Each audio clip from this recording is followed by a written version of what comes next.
Welcome back. Well, the number of international students enrolled at U.S. colleges and universities surging in recent decades. An open books report showing 1,126,000 students were enrolled in U.S. universities in the 2023-24 school year. That's up 6.6% from the year earlier. But the trend could be bucked by the Trump administration's increased vetting of student visa holders and seekers. Joining me now is Alabama Senator Tommy Tuberville, a member of the Senate Armed Services and Agricultural Committees. Senator, you have a new bill in the works related to this. I want to ask you about that, as we know that some of our adversaries have been abusing the visa process, sending students here to get student visas and then using it as surveillance tactics. What can you tell us? Maria, it's out of control. My act is Student Integrity Visa Act, and all that does is we keep eye on China, Iran. I was at a graduation ceremony the other day, program looking at it. 40 Chinese nationals got their degree in engineering and cyber.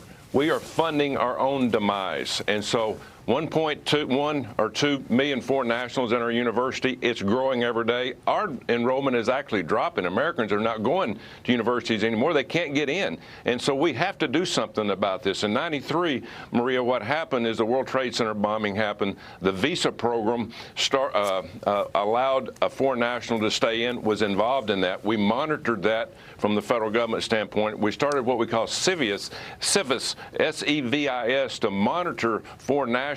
We've dropped the ball on that. Now we have 15% foreign Iranians that overstay their visa, 20% Afghan nationals overstay their visa. We have huge problems. We have to monitor that. So that's what I'm doing. I'm trying to help President Trump with starting this act to redo this mandate that the Congress put on back in '93 and then mandated in 2003, and say, listen, no more Iranian or Chinese nationals in our universities. We have to watch funding and dealings to our university. They have to report that. We have to do everything we possibly can to penalize universities that drop the ball on this agenda, because if we don't do that, we are not going to educate our kids, and we're going to fund our own demise. Well, I think it's a really important point that you make. I mean, are the universities unaware of how our adversaries abuse this? Because one point that I've been making is that for the last 10 years of attacks on President Trump, what you've had is the Democrats using politics over national security. And for all of those years, they were yelling Russia, Russia, Russia, trying to take down their political enemy in President Trump. China was eating our lunch, whether it be abusing the visa process, abusing student visas, or ensuring that the critical supply chains were in China. So how long have you known about this, Senator? Okay, so my thought is, how come your colleagues on the left are not screaming about this? Because this is a very serious issue that you raise. Well, they don't want to upset the apple cart with their base, and their base is really for any foreign national coming here, educating, staying past their visas, possibly getting them to vote. But Maria, in the Northeast, 40 to 70% of the university's enrollment, of all enrollment in the Northeast, 40 to 70% is foreign nationals. This is ridiculous. Yep. It's getting out of control. And what's happening, they're, they don't have to pay taxes. You know, they're nonprofit. And so we have to do something about this. We got to wake up and smell the roses here, because we are funding the end of our country, because all these Chinese come over here.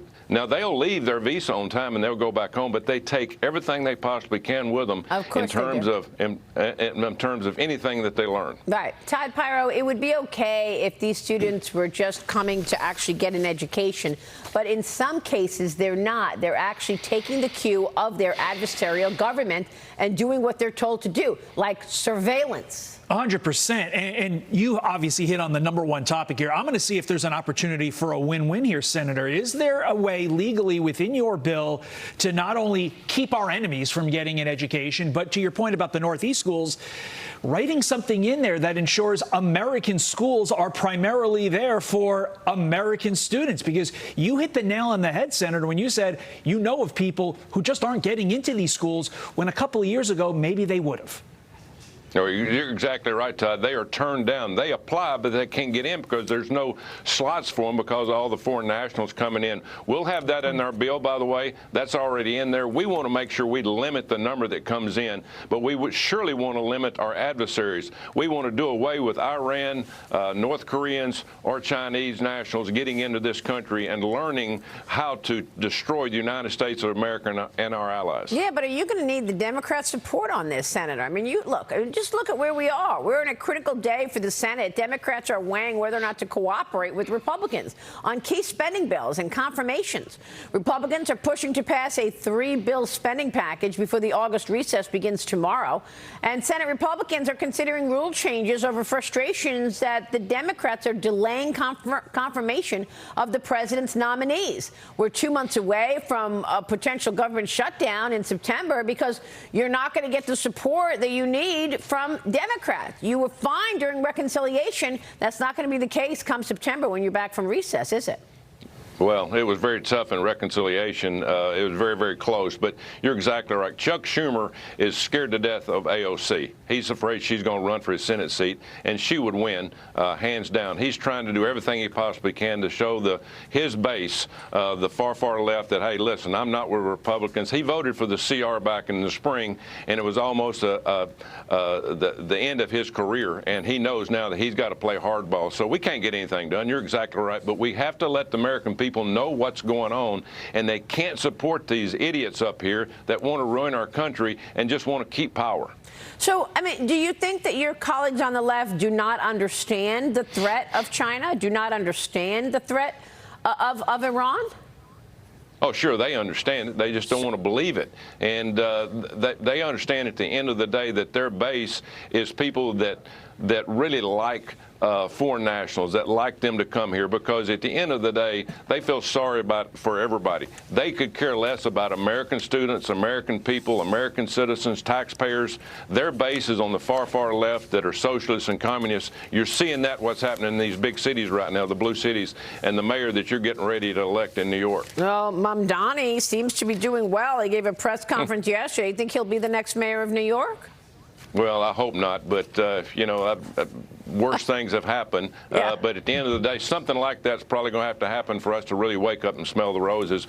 But I hope it doesn't happen. God forbid it. Well, we're waiting on some economic data right now. Senator, the Federal Reserve, of course, held rates steady yesterday, the 5th straight meeting without cutting interest rates. It wasn't unanimous. For the first time since 1993, you had 2 governors dissenting on that. Michelle Bowman and Christopher Waller both wanted a cut of a 1/4 point in interest rates. I know you've called for the Fed's removal every day since June 19th. As we await the PCE numbers, which are coming out any moment. This is the June PCE inflation data. Personal income and spending also coming out momentarily, with a market that is rallying this morning, with the Dow Industrials up 121 and the NASDAQ up better than 300. Let's get the number right now. Lauren with it. All right. Good morning, everybody. Let's start with the PCE price index. This is the number that the Fed pegs its 2% inflation target to. It came in hotter than expected, rising for the second month, 2.6%. The expectation was 2.5% on an annual basis. That was a little bit hotter. Month over month, it came in as expected, hotter than May, but as expected for June, 0.3%. Let's take out volatile food and energy prices. The core, year over year, 2.8%. versus the expectation and the prior month, both at 2.7%. I know that sounds like a hot number. It is right near a 4-year low. Core PCE price index, month over month, as expected, 0.3%. Jay Powell has said he likes to look at the employment cost index. It's a comprehensive gauge of costs in the labor market. It came in a bit hotter than expected. For the second quarter, that number, 0.9%. The expectation was 0.8%. 2 more numbers for you quickly, Maria. Income and spending for the month of June. Consumption spending reversing a decline in May, rising less than expected, 0.3%. 0.4% was the expectation. As for income, hey, stronger than expected. The expectation was 0.2, and you came in at 0.3%. Back to you. All right, Lauren, thanks very much. Markets are off of their highs, Senator, on the heels of this number, although we're still looking at a rally. But look, inflation is at a 4-year low. And yet Powell keeps talking about needing to watch tariffs and the impact of tariffs on inflation, Senator. Your thoughts? Well, Jerome Powell's playing God's what he's doing. He's trying to predict the future. You can't do that. All we ask of him in Congress is be consistent, but he's not been consistent since he's been there. He should have raised rates back in 2020, 2021. He was late to the dance on that. And then he turned around and dropped rates right before the election last year, and it showed that he was a political hack. He is not consistent. All he wants consistency, but he's hurting our economy, he's hurting our country, and I hope soon that he's gone. Well, who do you want to see in there, if not Jay Powell? Well, there's some good people working for President Trump right now. I know all of them. They're very smart. They're very into it. They do a great job. Again, just an American economist that understands what's going on. Get away from this nonsensical political strategy and do what's right for the American people. All right, we'll leave it there. Senator, we'll be watching your work. We so appreciate your time this morning. Thank you, sir. Thank you. Tommy Tuberville joining us. Stay with us. We'll be right back.